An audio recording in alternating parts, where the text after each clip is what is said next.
সম্পন্ন আকাশ প্রতিরক্ষা ব্যবস্থা থাকলে একটি দেশ নিজেকে অনেকটাই সুরক্ষিত বলে মনে করে।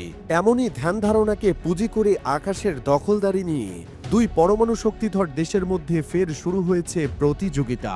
নতুন বোমারু বিমান প্রকাশ্যে এনে একে অপরকে চমকে দিতে চাইছে মার্কিন যুক্তরাষ্ট্র ও রাশিয়া। বায়ুশক্তির প্রতিযোগিতায় নামা দুই মহাশক্তিধর আমেরিকা ও রাশিয়া দুজনের কাছেই রয়েছে কৌশলগত বোমারু বিমান। এর সংখ্যা দ্রুতগতিতে বাড়িয়ে চলেছে মস্কো এবং ওয়াশিংটন।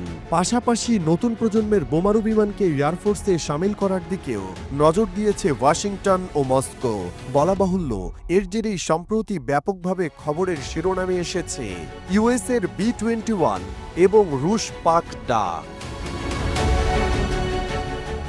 2023 সালের নভেম্বরে B-21কে প্রথমবারে আকাশে ওড়ায় যুক্তরাষ্ট্র। এটির নকশা এবং নির্মাণের নেপথ্যে হাত রয়েছে যুক্তরাষ্ট্রের সংস্থা নর্থরপ গ্রুমম্যানের। লম্বা দূরত্ব পেরিয়ে শত্রুর ঘাঁটিতে ঢুকে কার্পেট বম্বিং করার ক্ষমতা রয়েছে এই স্টেলথ উড়োজাহাজের। B-21 বোমারু বিমানের সাংকেতিক নাম রাইডার রেখেছে ইউএস এয়ারফোর্স। এটি প্রকৃতপক্ষে একটি ষষ্ঠ প্রজন্মের বোমারু বিমান। এর লেজের অংশ প্রায় নেই বললেই চলে। বিমানটির পাখা চওড়া এবং ত্রিভুজাকার। আমেরিকার B-21 রাইডার প্রথাগত এবং পরমাণু দু ধরনের হাতিয়ার বহন করতে সক্ষম। এর পাশাপাশি বোমারু উড়োজাহাজটি থেকে ক্ষেপণাস্ত্র হামলাও চালাতে পারবে যুক্তরাষ্ট্রের বায়ুসেনা। 0.8 ম্যাক গতিতে ছুটতে পারা B-21 রাইডার মাটি থেকে 50,000 ফুট উচ্চতায় উঠতে সক্ষম। ফলে সহজেই এটিকে চিহ্নিত করতে পারবে না কোনো রাডার।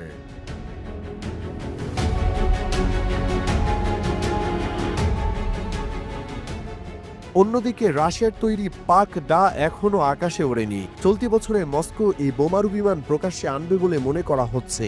কিছুদিন আগেই পাক-ডার নকশা দুনিয়ার সামনে নিয়ে আসে রুশ প্রতিরক্ষা মন্ত্রণালয়। সেটি দেখার পরই বিশ্বজুড়ে রীতিমতো হইচই পড়ে যায়। রাশিয়ান এয়ারফোর্স পাক-ডার সাংকেতিক নাম দিয়েছে মেসেঞ্জার বা বার্তাবাহক। নির্মাণকারী সংস্থা টুপোলেভ জানিয়েছে, সাবসনিক গতিতে তথা শব্দের চেয়ে কম গতিবেগে উঠতে পারবে তাদের নতুন প্রজন্মের বোমারু উড়োজাহাজ।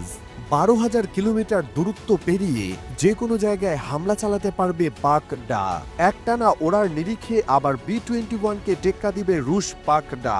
একবার জ্বালানি ভরলে টানা 30 ঘন্টা বোমারু উড়োজাহাজটি উঠতে পারবে বলে স্পষ্ট করেছে নির্মাণকারী টুপোলেভ। পরমাণু এবং প্রথাগত মিলিয়ে মোট 30 টন বোমা বহনে সক্ষম হবে রুশ মেসেঞ্জার। ইউরেশিয়ান টাইমসের প্রতিবেদন অনুযায়ী রুশ ও আমেরিকার নতুন প্রজন্মের এই দুই বোমারু বিমান ইলেকট্রনিক যুদ্ধে বেশ পটু। শত্রুপক্ষের রাডারকে জ্যাম করা বা আকাশ প্রতিরক্ষা ব্যবস্থাকে উড়িয়ে দিতে খুব একটা সময় নেবে না এই B-21 রাইডার ও পাক-ডা মেসেঞ্জার। বর্তমানে যুক্তরাষ্ট্রের এয়ারফোর্স নর্থরপ সংস্থার তৈরি B-2 স্পিরিট নামের একটি বোমারু বিমান ব্যবহার করে। সেগুলোর বদলি হিসেবে B-21কে ফৌজে সামিল করা হবে বলে জানিয়েছে যুক্তরাষ্ট্রের প্রতিরক্ষা সদর দপ্তর পেন্টাগন।